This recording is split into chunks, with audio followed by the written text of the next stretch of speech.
Hi, everyone, and welcome to Studio Jake. I, of course, am your host, Jacob Airy. Thank you so much for joining me today. I'm very excited to talk about this. This is my vidcast where I talk about all things pop culture from film to comic books to anime to television, all kinds of amazing topics, and about sometimes celebrity gossip, but mainly try to keep it real. Before we dive into the topic, please remember to give this video a like, share it out to everyone, subscribe to the channel, leave me a comment, and help me get to my goal of 1,000 subscribers by the end of the year. I would really appreciate it. You guys are awesome. I couldn't do this without you. All right, so diving in, there is a new rumor going around that the Batman sequel. So, for those of you who don't remember, the Batman was the latest movie revolving around everyone's favorite Caped Crusader. It starred Robert Pattinson as Bruce Wayne and, of course, Andy Serkis as Alfred.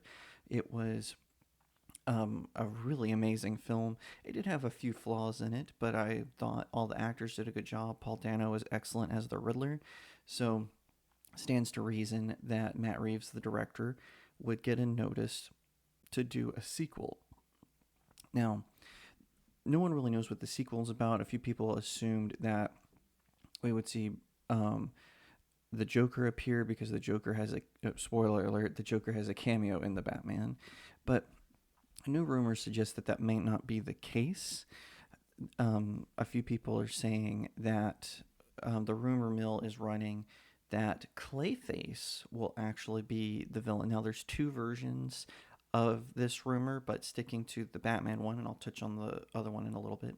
Touching on the one specific to the Batman, the rumor is that um, they are going to make him the primary antagonist of the new film. And this has confused a few people because the Batman has tried to stay grounded. So, whereas the Dark Knight trilogy, they kind of made Batman more like James Bond, so he had more realistic villains, but they kept the sort of like, gadgets and his persona as Bruce Wayne was more like he is in the comic books. With the Michael Keaton, Val Kilmer films, they did take some of the fantastical tropes of the comic books and insert them into the film, but they still tried to play it like it was a Batman story. Now, but with the Batman specifically, they tried to make it more grounded, more about Batman's role as a detective, how he influences the villains and their activities. They did what Joker did, which was Joker made Gotham City itself a character, and with the Batman, you could feel the same way, I think. Now, in regards to this, I often would go back and forth because you can't really introduce a villain like Clayface into this world. It wouldn't make sense after making it so realistic. And I can see that criticism for sure, but I actually think they could make it work if they stuck to his golden age version. So in the original comics, before he transformed into a clay monster, which is what he's been known as. He's made numerous appearances in Batman the Animated Series in that way.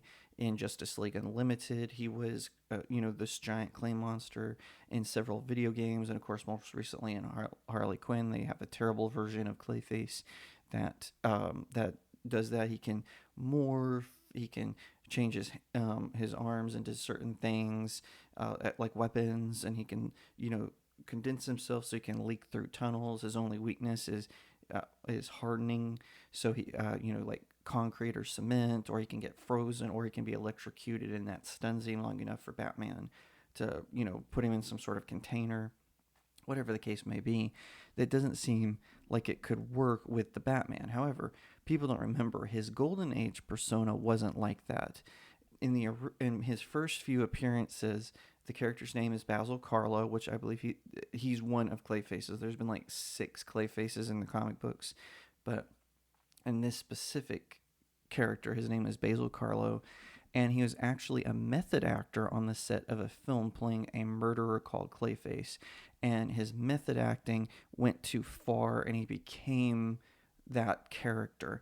And so he would wear this mask that, was kind of blank, and he would call himself Clayface because the mask was made out of clay, and Batman stopped him from causing trouble at the movie set where he worked, and then later the guy breaks out and tries to get revenge on Batman. Batman catches him again, and it wasn't until much later, I want to say the 60s, when that character Basil Karlo actually got exposed to chemicals, and it turned him into Clayface, the clay monster that we all know. So if the Batman focused on those sort of early adventures where Basil Karlo is just trying to be an actor, but then he takes his method acting too far and becomes Clayface as a killer, but not the Mud Monster. I could see how that could work in a sequel to the Batman. It would make sense that way. I could see it matching and coming together. It would certainly make more grounded, and maybe hint that he changes into a Mud Monster. Maybe like as a post-credit scene or a mid-credit scene or whatever they want to do, or the final scene, like maybe Batman's trying to save him, but then he falls into these chemicals, and Batman kind of looks on and hangs his head and walks off, and then they show the conclusion, and then out of that clay you see like a hand emerge. I could see like them doing something like that. So it's definitely possible. Like I said, all rumors outside of that are they're saying, I heard Hush was possibly a villain, which I would love to see an on-screen Hush. He's kind of a newer Batman villain, but I could see them making that work, or maybe even working with Clayface. Hush, they've worked together in the past, so I could see that as a possibility as well. Now, the second version of this rumor is that there is a Warner Brothers exec who wants to do a solo film similar to the Joker. This is a terrible idea. Even Joker, as good as that movie was, they knew that they still had to connect it to Bruce Wayne somehow, right? So in the movie, Bruce Wayne is a very minor character, but Thomas Wayne is a bigger character, right? They connected Joker to the Waynes in that manner. So, and also Joker is kind of lightning in a bottle. I didn't think it would work, but they did it. They pulled it off. Venom is a character that had a solo career, so it was easier to connect him to that wide audience. But a lot of these solo villain projects, they fail. Like Morbius is a great example of this, because they are so connected to the hero. Like Morbius, he frequently would appear in Spider-Man comics. He did have solo adventures, but they didn't do that well. That's why they put him in the Spider-Man universe within the comics, and then later he became a villain of Blade. So you can't really connect it that way. You have to you have to have them with their foundational superheroes. I think we're gonna see the same with Kraven the Hunter. I think what Sony is trying to do is they want to introduce all these villains. So they've introduced Venom, Morbius, Vulture. They're about to introduce Kraven the Hunter. We've also heard rumors of a Spider-Woman movie, although that might not be a rumor, that might be confirmed, a Madam Web movie. So I think what they're trying to do is build up to a Sinister Six movie, and then they're going to do their big reveal of who the new Spider-Man is. I don't think that's going to work for them.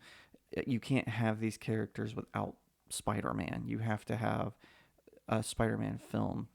And I think we're going to find that out. And, so I hope this second rumor about a Clayface solo film is just a rumor. I don't see that working. I don't think James Gunn and Peter Safran are going to let that happen. They seem to have a very tight-knit vision on how they want the DC universe to proceed. I think that these sort of Elseworld movies where they're not connected to the mainstream universe, I think that those movies are going to be few and far between. So, like, we're going to get a Joker sequel. We're going to get the Batman 2 and the Batman 3. A few people were surprised because IMDb leaked that Robert Pattinson had been attached to the Batman 3.